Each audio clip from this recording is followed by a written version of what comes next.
Buenos días y bienvenidos a un nuevo programa de debates en libertad. Hoy tengo el placer de anunciar la presencia en nuestro programa de don Pedro Romero. Buenos días, don Pedro. Muy buenos días, don Ricardo. Buenos días, don Federico Oliva. ¿Cómo Muy buenos estás? días, Ricardo, compañeros y audiencia. Bienvenido de nuevo, don Federico. Sí, hacía Eh, tiempo. por eso le digo que bienvenido de nuevo. Don Guillermo Dupuy, buenos días. Buenos días a todos y me asumo a lo de que Federico hacía tiempo, han venido varios oyentes quejándose de que Federico no se incorporaba Sí, y era yo un clamor popular. las explicaciones que les he dado, son las que me ha dado el director del programa, es que estaba en el extranjero. Bueno, aunque en el extranjero se puede enchufar igualmente. Pero bueno, que sepa usted que tiene muchos oyentes que han preguntado por usted. Hombre, de Ya te verdad, digo. Sí, Sí, sí, sí, sí. sí, sí, no sí. me lo puedo creer. Algunas decenas de centenas y millares. Bueno, pues comenzamos la tertulia y una vez más bienvenidos a su casa. Eh, esta semana pasada comenzamos la semana con una luctuosa noticia que fue la muerte, perdón, del Papa Francisco.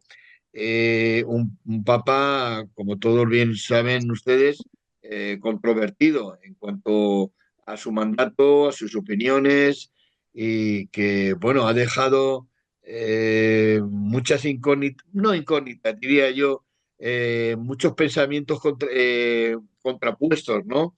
Eh, Muchos piensan que ha sido un papa para los que no creen, un papa rojo, o en fin, vamos a hablar un poco de la figura de Francisco, lo que fue, lo que representó y lo que puede representar, porque todavía en línea continuista puede parecer que venga otro papa similar a él o no, a saber. Bueno, pues en este caso creo que incluso en Libertad Digital se opinó algo al respecto. En cualquier caso, aquí como don Guillermo Dupuy va a hablar a título personal y no como editorialista de Libertad Digital, en cierto modo, obviamente está encorsetado porque tiene que hacer una opinión del periódico. Aquí va a ser don Guillermo, él, y solo él, el que opine sobre el tema del Papa Francisco. Así que, Guillermo, adelante y dinos lo que piensas de este, de este Papa y qué ha sido de él. Para ti, ¿qué ha sido? Guillermo, adelante. Bueno, evidentemente el Papa Francisco no ha sido personalmente santo de mi devoción, ¿no? Él también tenía un hándicap de inicio y es que venía de dos papas absolutamente excepcionales, tanto Benedicto XVI como San Juan Pablo II, pues han sido dos papas, yo creo que pues de lo mejorcito que ha habido en los últimos siglos en la Iglesia Católica, ¿no? Tanto por la talla intelectual como la capacidad que tenían para predicar, sobre todo Juan Pablo II, de influir en la opinión pública y tal. Este Papa, evidentemente, desde mi punto de vista personal, no está ni mucho menos a la talla de sus predecesores. Eh, ha tenido ciertas... en temas de lo que es propiamente la propagación de la fe, pues sí que es verdad que ha hecho una labor de evangelización plausible, pero para mí ha habido ciertos desvaríos, tanto desde el punto de vista de la doctrina como ya en el ámbito de la doctrina social de la Iglesia y de la política, en el que se ha alineado con lo peorcito de cada casa. Es decir, ha sido muy poco crítico con los regímenes que más cercenan las libertades de los ciudadanos, empezando por la libertad religiosa. Eh, Recordemos que no quiso reunirse con la oposición de la dictadura cubana, que ha tenido un, una gran proximidad con el régimen de Venezuela, eh, y que ha sido muy crítico con con las democracias capitalistas y muy poco crítico con los regímenes totalitarios, ¿no? Desde ese punto de vista, creo que, bueno, pues los papas no son infalibles, como cualquier católico debe saber en todo momento que los valores es algo que la gente, los católicos, a veces hay algunos católicos que son más papistas que el Papa que olvidan. El Papa es un ser humano falible y que sus conocimientos de la política, de la economía o de la sociedad depende de lo mismo exactamente de cualquier otra persona. Es decir, depende del conocimiento del tema, de su honestidad intelectual, de su honradez intelectual, de subjetividad y de tal. No tienen, por el hecho de ser papa, no están investidos de un mayor conocimiento desde el punto de vista intelectual. Francisco, vamos, no llegaba ni al zapato de Ratzinger, por ejemplo, ¿no?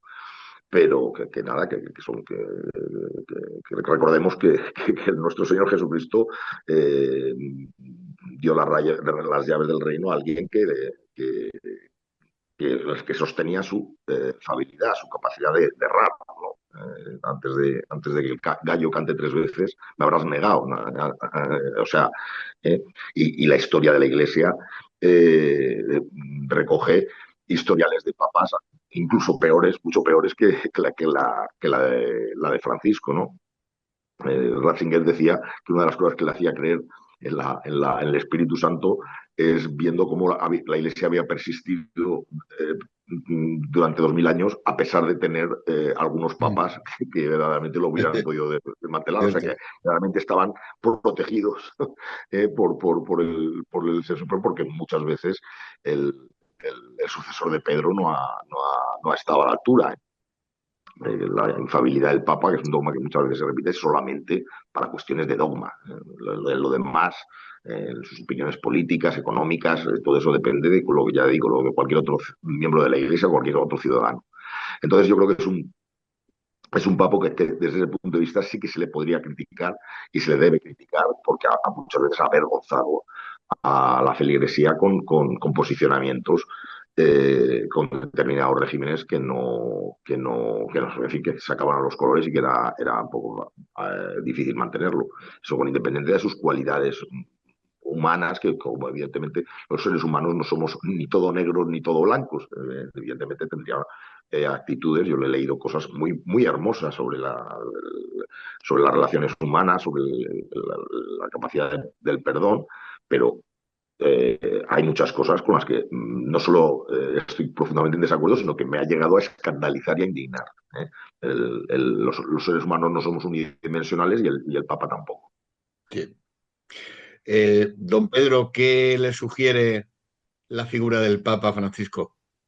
Bueno, pues yo tengo bastante mala opinión de este Papa, aunque he de avisar a nuestros oyentes de que nunca he sido católico practicante e incluso ya en mi edad adulta he ido derivando hacia el ateísmo casi sin pasar por el agnosticismo. Entonces, lo que yo diga con respecto a este tema, pues tómenlo desde esa perspectiva. Yo, de hecho, le tengo muy poco respeto a la institución incluso.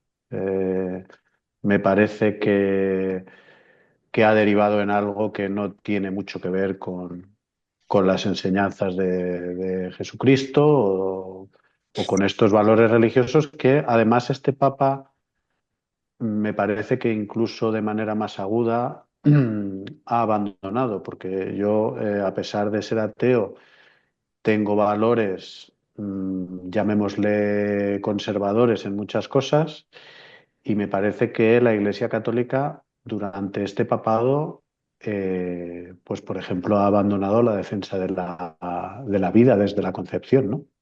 O unos valores de defensa de la familia que siempre se le han presupuesto a la Iglesia, parece que han quedado en muy segundo plano, muy por detrás del wokismo o la Agenda 2030 o este tipo de eh, ideologías globalistas que parece que eran muy cercanas al Papa Francisco. Él se ha dedicado mucho, en mi opinión, a perseguir este tipo de cosas, incluso a defender algo que no había defendido la Iglesia Católica en la antigüedad, que es algo así como que todas las religiones son iguales. Yo, vamos, cosa que no comparto. De hecho, a pesar de no ser yo o no considerarme ya cristiano, sí que creo que el cristianismo tiene algo que no tienen la mayoría de las religiones monoteístas, que es la universalidad de sus preceptos, ¿no? Aquello de ama al prójimo no es ama al prójimo si son cristianos, como si algunas otras religiones dicen que, bueno, tú tienes que hacer el bien con tus correligionarios, pero si tienen otra fe, pues entonces, bueno, o sea, a lo mejor se les puede mentir o se les puede... Es decir, eh, no tengo muy buena opinión del Papa, vamos, tengo mala opinión del Papa porque además me parece que, como bien decía don Guillermo, sus conocimientos en economía o en filosofía política pues eran profundamente errados. Yo me ha llegado a parecer un papa comunista. Entonces, bueno, no, no tengo nada bueno que decir del tema. Tampoco tengo especial interés en atacar y además respeto mucho a los cristianos y a la gente que tiene fe y que cree en la Iglesia como una fuerza buena en el mundo. Pero me parece que como muchas otras cosas y en muchos otros ámbitos, la autoridad nos defrauda y se aprovecha de su poder. No olvidemos que al final el Vaticano es un estado más. Entonces, bueno, eh, así están las cosas. Muy bien. Don Federico, su- Eh, bueno, yo sí soy católico y la verdad es que este pontificado ha sido para mí una cruz, un calvario. Pero bueno, digamos, no me parece que sea un papa rojo, es un papa peronista, peronista rancio, además muy clásico. Tenía hasta cierto encanto en eso, yo que sé, ese toque porteño un poco, pero en fin, un señor que hablaba, como decía en una ocasión Ortega, a tontas y a locas, que ha redactado algunos documentos muy discutibles. Lo que más me ha molestado a mí, además, es su saña inaudita contra el antiguo rito romano, el que yo tuve todavía la gran fortuna de poder vivir semanalmente en mi infancia, que era algo absolutamente maravilloso. Quiero decir que es una lástima que se haya perdido. Quiero decir, eso ha sido quizá uno de los daños más graves del Vaticano II, que ha convertido una liturgia sublime en un ritual bastante chabacano. Eh, en fin, quiero decir, yo creo que en el fondo, de todas formas, a lo mejor era bastante buena persona. Quiero decir, y pensaba las cosas. Tenía poco, o sea, lo que decía lo que pensaba, y tenía eso, poco fundamento, y se dedicaba mucho más así, a politiqueos diversos, y tremendo también la obsesión ecologista, vamos, ecologista, ya quisiera yo que eso fuera ecologismo, quiero decir, calentológica, todo ese cuento del cambio climático y todo eso en la que tanto insistía y que tanto habrá inculcado probablemente a muchos católicos y que nos está llevando a una catástrofe ecológico, económico, política, especialmente en Occidente ahora mismo. En fin, descanso en paz. Dios lo tenga en su gloria. muy bien. ¿Algo más sobre el tema de Francisco o pasamos al siguiente capítulo que hay? Que a verlo, haylos. Bueno, si les parece, vamos a hablar de las balas pagadas pero no recibidas. A ver, ¿eso es un acertijo o qué les parece? Bueno, el gobierno de Sánchez, una vez más, por la presión de sus propios socios del gobierno, donde digo, Diego, y los incumplimientos son sistemáticos. ya no solo a nivel, digamos, en España, a través, el efecto Cataluña, efecto País Vasco y demás, sino también a nivel internacional. Entonces se está cubriendo de gloria, llámese lo de gloria entre comillas, este gobierno. Pero bueno, para ahondar en este tema, creo que es un tema importante. Vamos a iniciar otra ronda de opiniones y don Guillermo nos iniciará esta ronda por el tema de lo que ha acaecido esta semana también, es el tema de las balas pagadas y no recibidas. A ver, este Bueno, es enigma, que a principio de la semana ya hubo aprovechando la atención mediática que había concitado el fallecimiento del Papa, el gobierno sacó hizo un Consejo de Ministros y aprobó sin acuerdo de gobierno, sin acuerdo del Congreso y sin presupuestos el programa de aumento en gasto militar que se había fijado en el 2% que el Pedro Sánchez. Vamos a ver, esto era un compromiso, el llegar al 2% que el Reino de España había adquirido con la Alianza Atlántica hacía varios años y que se tenía que haber cumplido en el 24. En el año 24. Pero Pedro Sánchez dijo que sí, que iba a retomar el compromiso y tal. Lo que pasa es que hasta hace nada decía que lo iba a hacer hasta el año 29. Y lo que ha sorprendido, aprovechando la atención mediática que concitaba el fallecimiento del Papa, es que lo del objetivo de llegar al 2% lo va a cumplimentar este mismo año, ¿no? Entonces ha anunciado un paquete efectivamente, de, no me hagan mucho caso que las cifras no las tengo en la cabeza, pero creo que era más de 10.000 millones de 10.000 euros. millones, eh, concretamente 10.300 millones de euros. Muy bien, para llegar al 2%. De todas formas, ahí yo esa cifra tampoco la tengo clara, porque 30.000 es el volumen total. 30.000 claro, pero eso implica, si con 10.000 con 10.000 no llega al 2%. no Entonces, llega.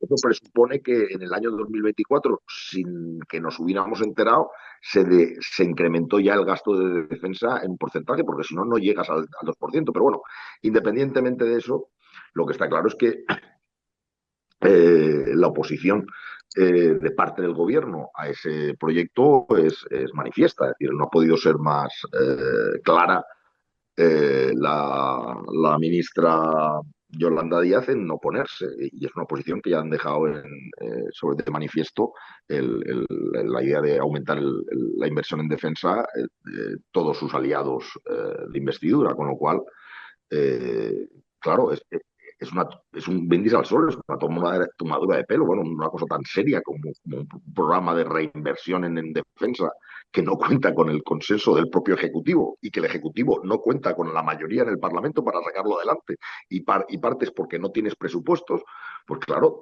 una de dos, o están tomando el pelo a sus socios o está tomando el pelo a nuestros aliados de la OTAN diciendo que va a llegar al 2%, o lo que es más probable en el caso de Pedro Sánchez, es que al final todo esto sea una tomadura de pelo a los dos. Es decir, sí, incrementar algo más en la inversión en defensa, pero no tanto como dice que va a hacer a los aliados. O sea, esto no es serio, ¿no? No es serio porque es que además tampoco se ha explicado claramente, hay ciertas líneas que sí, que bueno, que mayor, eh, ya se ha hablado de una mayor retribución a los militares, que la verdad es que los tenían bastante abandonados, temas de I+D en tecnología y tal, pero aún quedan muchísimas incógnitas de dónde va, a qué se va a dedicar ese aumento de defensa. Pero sobre todo, es que cuando eso no, es decir, un plan de estas características, tienes que tener como elemento base el consenso del principal partido de la oposición, es decir,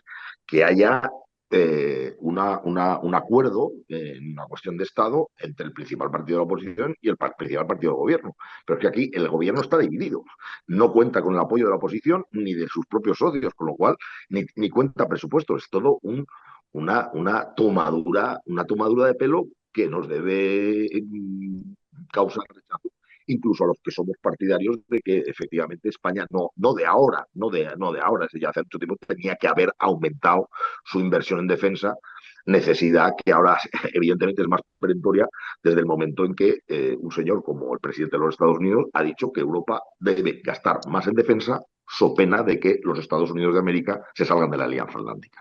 Entonces, ya eso, si más a eso le sumas el peligro que significa el flanco sur, Marruecos, más el peligro que tiene el expansionismo ruso, pues evidentemente esa necesidad de mayor inversión en defensa no la discuto, pero es que esto no es presentable, esto debe causar rechazo, incluso los que podemos inicialmente pensar que la inversión en defensa, dadas las circunstancias y dada desgraciadamente la posición del gobierno norteamericano, que, que evidentemente nos implica, nos llama a que gastemos más en nuestra propia seguridad, yo la puedo entender, porque claro, el presidente del gobierno de Estados Unidos está harto de que los contribuyentes norteamericanos sufraguen una defensa en Europa que en estas últimas décadas pues, las está sufragando fundamentalmente el contribuyente americano y no el europeo. Con lo cual, la necesidad de inversión más en defensa de la Comisión Europea la suscribo, no se me caen los anillos, ni me crea ningún problema intelectual decir que estoy completamente de acuerdo con la bruja de von der Leyen. ¿Eh? Es decir, yo analizo los mensajes en función de lo que dicen los mensajes, no en función de los mensajeros. Es decir, cuando Donald Trump dice que Europa tiene que gastar más en defensa, estoy de acuerdo, y cuando lo dice von der Leyen, también. Porque es que hay gente que si ese mismo mensaje lo dice Donald Trump es perfecto, pero si lo dice von der Leyen es absolutamente rechazable. No, yo estoy de acuerdo en que Europa tiene que invertir más en su propia defensa. Porque hay un peligro real, además lo estamos viendo, estamos en un escenario en donde en la propia Europa estamos asistiendo, afortunadamente no en territorio aliado, pero sí muy próximo a él, de una guerra, que no lo vivíamos desde la Segunda Guerra Mundial, que es el expansionismo ruso. Un expansionismo que cualquiera que conozca a los ideólogos que rodean a Putin no se queda solo en Ucrania, sino que tiene aspiraciones sobre territorios que sí que forman parte de la Alianza Atlántica. Con lo cual es evidente que el mínimo elemento de responsabilidad me lleva a mí personalmente a apoyar una mayor inversión en defensa. Pero insisto, lo que ha presentado el gobierno es un insulto a la inteligencia y es algo que debe ser rechazado de cuajo. Adelante, don Federico. Bien, sí. De todo esto que está pasando con el tema del gasto en defensa, me alegra una cosa, y es que, por una vez, digamos, un partido de la izquierda española y hasta el PP mismo han aceptado la realidad de que realmente necesitamos un buen dispositivo de defensa, un buen ejército y un armamento suficiente. Digamos, espero que el PSOE, si este señor tan radical que ahora lo dirige está de acuerdo con eso, mantenga esa línea en el futuro. Después, sobre otras muchas cosas, quiero decir, expansionismos. El expansionismo más claro en Europa en los últimos decenios ha sido el expansionismo OTAN. Y para mí es la causa principal de la guerra que estamos padeciendo, que ni nos va ni nos viene y no nos conviene. Quiero decir, también tenemos que tener mucho cuidado a la hora de comprar armamentos, saber a quién se lo compramos. Lo esencial sería que se introdujera la producción en España en la mayor medida posible. Como hemos visto, la guerra últimamente se está convirtiendo en una guerra de drones. Y esta guerra de drones parece ser que es, aparte de menos carnicera que otras, también, digamos, más fácil. Países con economías inferiores a la nuestra se han convertido en grandes productores de drones, como Irán o como Corea del Sur. Sí, Corea del Norte, perdón. Y bueno, supongo que Corea del Sur también estará en lo mismo. Y China y todo esto. Bien, pues sería una importante, porque lo que sí tenemos es otras amenazas mucho más cercanas. que la rusa, que por el flanco sur y hasta por el flanco norte, porque yo nunca he visto que la política de los gobiernos franceses y tampoco la de los británicos sea especialmente amistosa o favorable a nuestros intereses geopolíticos.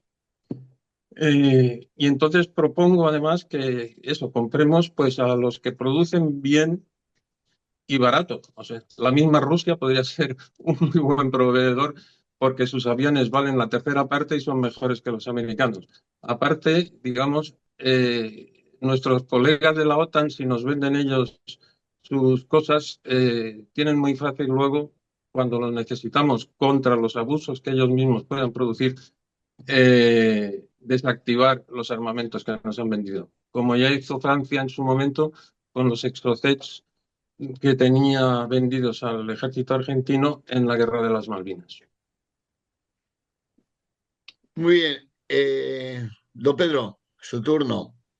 Yo he de decir que estoy muy de acuerdo con don Guillermo en una de las cosas que ha dicho, que es que efectivamente no, cuando uno critica una idea no debe distinguir quién defiende esa idea, da igual que lo diga uno o que lo diga otro. Efectivamente, yo estoy totalmente en desacuerdo con Trump y totalmente en desacuerdo con von der Leyen.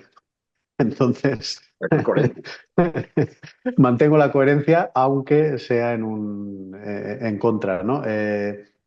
Me parece que Trump no le tiene que decir a nadie más que a su propio país lo que tienen que gastar o dejar de gastar. Y me parece que la oligarca bautizada por algunos medios como von der Bruggen, pues Que no digo que no se lo ta- merezca, ¿eh? Que no digo que no se lo merezca. sí, sí. Tampoco la ha elegido nadie para estar diciendo si gastamos más o menos o demás. A mí me parece que la clave está en una diplomacia seria, en unos acuerdos comerciales firmes y en una política de no malgastar y de tener prosperidad y comercio. Es verdad que a veces hay agresores externos y es verdad que en mis planes de reducción del Estado hasta su desaparición, pues el ejército y la defensa sería lo último y es verdad que algo de gasto ahí tiene que haber. Pero me parece que también hay que primar la eficiencia y la tecnología, como decía don Federico, y no tanto el gastar por gastar, porque además este gobierno, que va de esperpento en esperpento, como ya hemos comentado en alguna otra tertulia, pues no creo que por gastar más vaya a tener mejor defensa. Máxime cuando tengo la impresión de que el presidente del gobierno español está casi por completo en manos del rey de Marruecos. Entonces, no va a hacer nada con ese gasto extraordinario que no le parezca bien al rey de Marruecos, que es una de las principales amenazas que podría tener España, ¿no? Eh, por todo esto, pues yo creo que habría que darle prioridad a una política seria, cosa muy difícil con los políticos que tenemos en España, a una diplomacia efectiva, a unos acuerdos comerciales con casi todo el mundo, a una reducción de trabas burocráticas para la industria española y para la actividad económica en España. Y bueno, todo eso que sabemos que no va a pasar. Entonces, bueno, pues mientras tanto, seguiré disfrutando de que las acciones de alguna empresa de la que soy partícipe y que tiene algo de actividad en defensa, pues sigan subiendo. El que no se consuela es porque no quiere. Bueno, yo Bueno, quiero matizar algunas cosas. Vamos a ver, en sí. primer lugar, se ha cuestionado el tema del expansionismo. Yo no quiero jugar con el lenguaje. Cuando hablo de expansionismo me refiero a ampliar tu zona de dominio por la fuerza, contrariando la voluntad de lo que han habido. Desde ese punto de vista, la OTAN jamás ha sido expansionista. Lo que ha habido no es un proceso de expansionismo, ha habido un proceso de anexionismo. Es decir, países que habían sido ocupados por el Ejército Rojo y adheridos manu militari al Pacto de Varsovia, Fobia. lo que hacen cuando quieren, cuando tienen libertad y Mm. cuando tienen soberanía nacional, y tienen gobiernos elegidos democráticamente, lo primero que piden es la anexión a la OTAN, porque ellos sí que han sufrido el expansionismo ruso, sí que han conocido lo que es el paneslavismo. Que eso es un error adherido solo a una voluntad de expansionismo del comunismo. No, no, no. Rusia tenía pulsiones expansionistas previas al comunismo y las ha seguido teniendo postcomunistas. ¿eh? Y hay que leerse la historia y sobre todo leer a los ideólogos que rodean a Putin, sobre esa idea de la gran Rusia, de su zona de influencia. Ujú. Y entonces ellos no consentían, no quieren consentir que países que estaban bajo su esfera de influencia, porque la habían logrado manu militare, una de las agresiones más violentas que ha vivido Europa en su historia, que es la ocupación por parte del Ejército Rojo de todos esos países, con la excusa primero de liberar al nacionalsocialismo de aquellos países, pero luego para imponerles el comunismo allí, creen que eso forma parte de su territorio. Y esa pulsión, esa idea geoestratégica de Putin la sigue alimentando. ¿no? Entonces, que quede claro que el expansionismo de la OTAN ha sido un expansionismo, no, ha sido un anexionismo. Es decir, países han querido anexionarse a la OTAN, muchas veces incluso contra el propio recelo de los De los países originarios integrantes. Ujú. de la OTAN. Y en eso, claro que nos afecta a Rusia. Evidentemente, yo creo que el mayor problema para España, su unidad territorial, es Marruecos. Y en eso estoy completamente de acuerdo con don Pedro cuando dice que de nada servirá, y eso lo hemos manifestado editorialmente, de nada servirá tener mejor ejército, incluso tener el mejor ejército del mundo, si no hay disposición política de utilizarla frente a las amenazas que se establecen. ¿no? Es decir, es como el que tiene un gran fusil y una pistola, pero no tiene la determinación de querer utilizarla en ningún caso. Entonces, de nada sirve gastarte el dinero en tener una pistola de buenas categorías si dices que bajo ningún concepto lo vas a utilizar. Entonces, el ejército aquí ahora mismo lo tenemos externalizado, todo lo que es el control frente a la inmigración ilegal proveniente de Marruecos, lo tenemos externalizado. No son los cuerpos y fuerzas de seguridad del Estado los que están protegiendo la frontera sur de España. Eso se ha externalizado a los cuerpos y fuerzas de seguridad del Estado, del ejército, del Estado marroquí. ¿eh?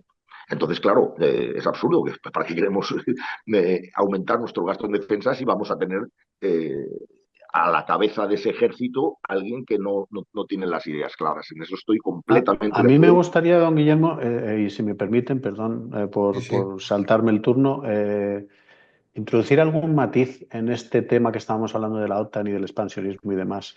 Recientemente ha habido alguien que ha ganado en Rumanía las elecciones y que se Sí, declaraba de alguna manera más bien prorruso, o por lo sí. menos no muy pro Unión Europea o pro OTAN. Uh-huh. Y ese señor se han anulado las elecciones y ahora se le ha prohibido volverse a presentar. Eso es una Ah, vergüenza.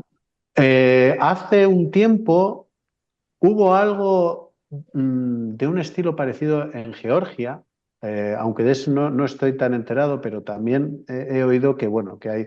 Y luego, sí es verdad que hubo también en la propia Ucrania, hace años, Uh-huh. un presidente que también fue más bien prorruso y que de repente pues se montó aquel Maidán y hubo allí unas revueltas y tal, y el resultado fue que las siguientes presidencias fueron muy pro-OTAN. Es Uh-huh. decir, yo no tengo información fehaciente de muchas de estas cosas, pero sí que por lo menos no me fío de la bondad de los gobiernos OTAN y Unión Europea en este tipo de cosas, porque me da la impresión de que tienen las mismas tendencias que los gobiernos autoritarios a interferir en otros gobiernos o en otros países para conseguir una afinidad. Lo que pasa es que cuando uno se pone la capa o el traje de demócrata, parece que ya no puede hacer el mal y solo los que abiertamente nos muestran su autoritarismo nos parecen malos. A mí me da la impresión de que muchas veces eh, defendemos la idea de la democracia occidental, mientras que hace mucho tiempo que los gobiernos occidentales la han abandonado para intentar el mismo control. Hay por ahí un youtuber en internet que dice algo así como que China solo hace lo que a tu gobierno le encantaría hacer y hará. Ya. Y es verdad, me da la impresión de que a veces le concedemos a gobiernos como el de Biden o como, bueno, muchos gobiernos europeos.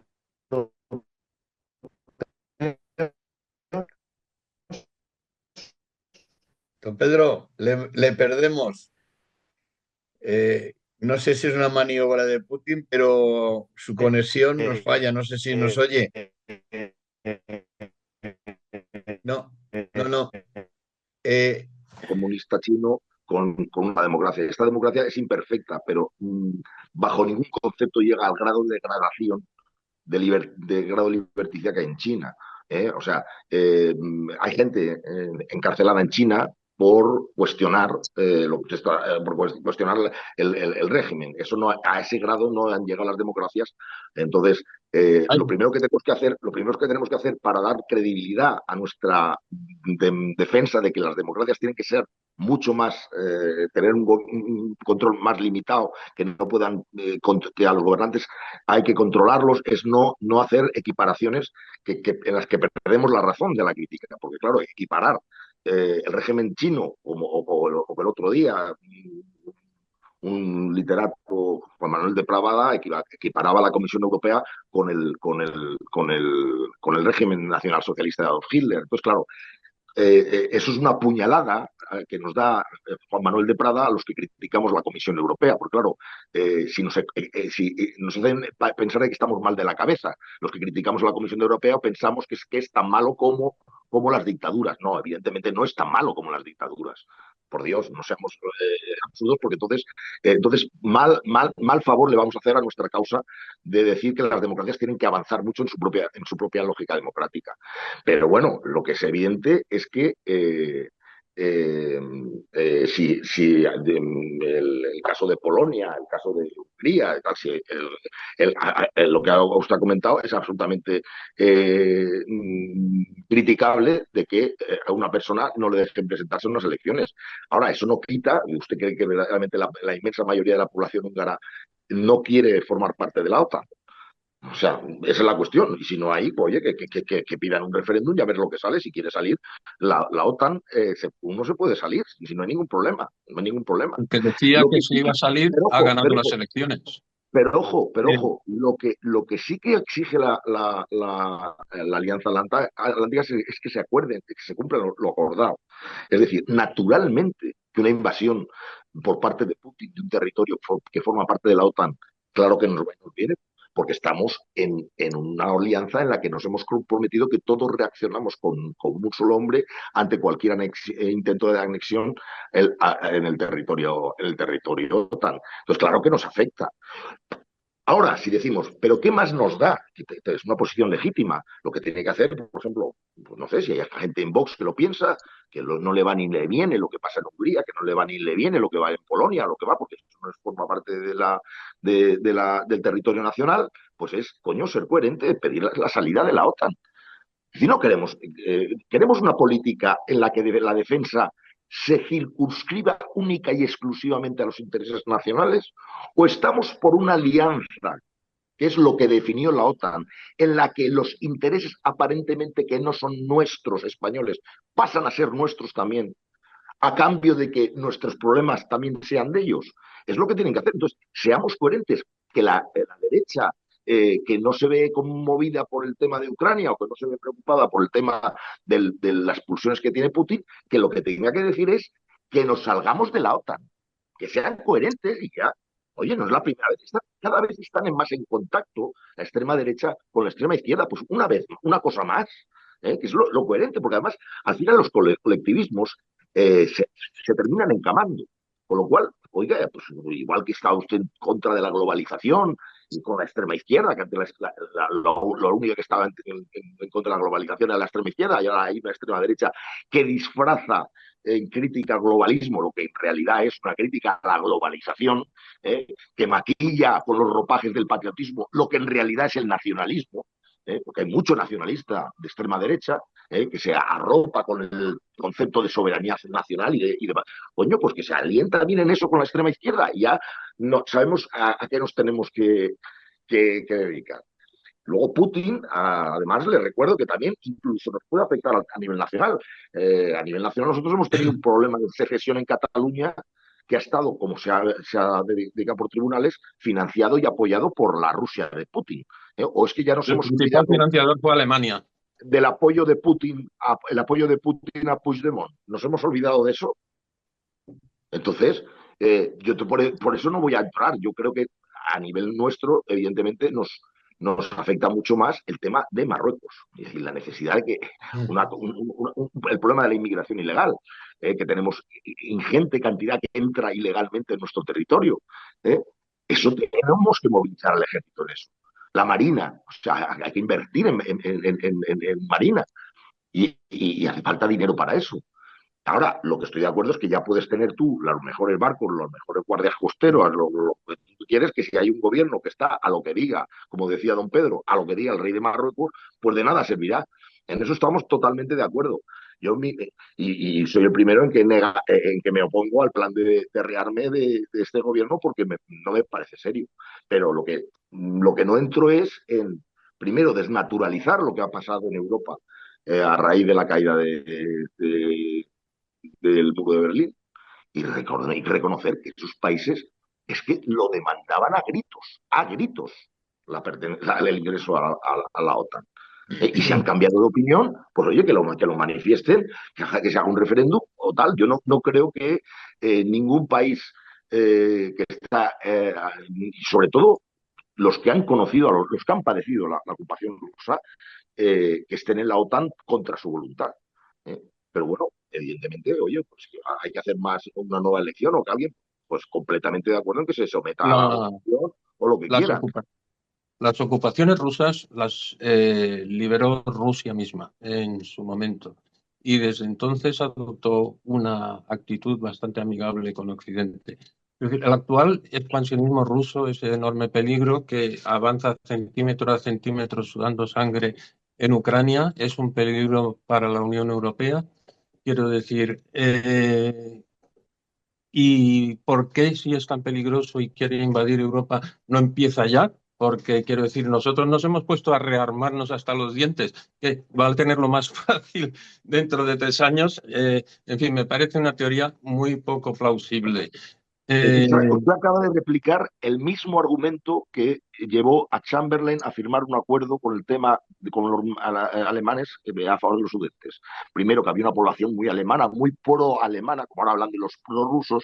También se hablaba a favor de la población mayoritariamente alemana que había Alsacia. En la Checoslovaquia de entonces. Es exactamente el mismo argumento, solo complementado con otro argumento que también se dio, que es el que ha dicho Pedro. Nosotros no tenemos que militarizarnos, nosotros no tenemos que gastar el dinero, lo que tenemos que hacer es promocionar el intercambio, el comercio, la relación pacífica de alimentos. Eso también fue un gran argumento para llegar a una política de apaciguamiento con Hitler. Un argumento que no era equivocado. El problema es que estaba dirigido a una persona que no lo entiende, que entiende que para poder cruzar y tener mayor expansión tiene que anexionarse territorialmente eso. Entonces, esos Putin no argumentos tiene nada que ver con Hitler, de todas formas. en Es que el favor, problema, don Guillermo, es precisamente ese. Usted acaba de criticar que de Prada compare a la Unión Europea con el nacionalsocialismo, pero me parece que está cayendo en la misma, llamémosle exageración, porque yo tampoco creo que Putin y Hitler sean equiparables. bueno, yo Aún lo que así, el mismo no, Hitler, lo que digamos, fue son casi equiparables son los forzado por argumentos. Churchill a la guerra. Quiero decir, durante la famosa Troll de Guerra, él estuvo año y medio prácticamente dejando la parte occidental y a pesar del intento de Dunkerque, sin agredir fuertemente. Quiero decir, Estaba él él no solo. quería la guerra. Quien la quería de verdad era Churchill. Claro, claro, y Churchill rebatió los argumentos de que había una gran población que justificaba el acuerdo de Múnich, ¿eh? Y también fue un gran crítico de los argumentos favorables al comercio, porque claro, evidentemente cuando tú eres consciente de que no te hace falta llevar los tanques, cruzar las fronteras con tus bayonetas, como decía aquel, como decía Bastiat, ¿no? Que puedes comerciar sin necesidad de que tu expansión territorial no depende de tener acceso a los mercados, evidentemente el tema del argumento militar desaparece. El problema es cuando tienes enfrente a alguien que no comparte esa tesis y que piensa que él quiere anexionarse, que no busca a través del comercio pacífico aquellas cosas que no tiene, sino que las quiere buscar a base de punta de bayoneta. Entonces, esos Y argumentos... Churchill empezó la No, guerra por Polonia y luego se le regaló a Stalin. bueno, al final llegó un acuerdo, al final llegaron a un acuerdo. Evidentemente, el pacto germano-soviético, Molotov y Ribbentrop, se tuvo, a pesar de luego la traición que le hizo los nazis a los rusos, los aliados lo respetaron, claro, pero es que no iban a iniciar una tercera guerra mundial nada más terminar la segunda. ¿eh? Pero evidentemente que Churchill era consciente de que se habían merendado, es decir, se le ha regalado, pero ya no solo lo pactado entre Ribbentrop y Molotov, es que se le dio mucho más, es que se le dio media Alemania, es que se le dio Hungría, Yugoslavia, Checoslovaquia, todos esos países sobre Churchill los era que... consciente de que si él había podido sobrevivir era en gran parte gracias al ejército soviético. Claro, por eso, claro, es que evidentemente hay cambios del mal. Y de la misma forma, cuando se hace la guerra contra el islamismo, antiguos enemigos se hacen aliados en contra del islamismo. Y eso es lo que ocurrió en la Segunda Guerra Mundial. Es decir, nos Como tuvimos que Putin, que aliar. dio paso libre a Bush para entrar en Afganistán.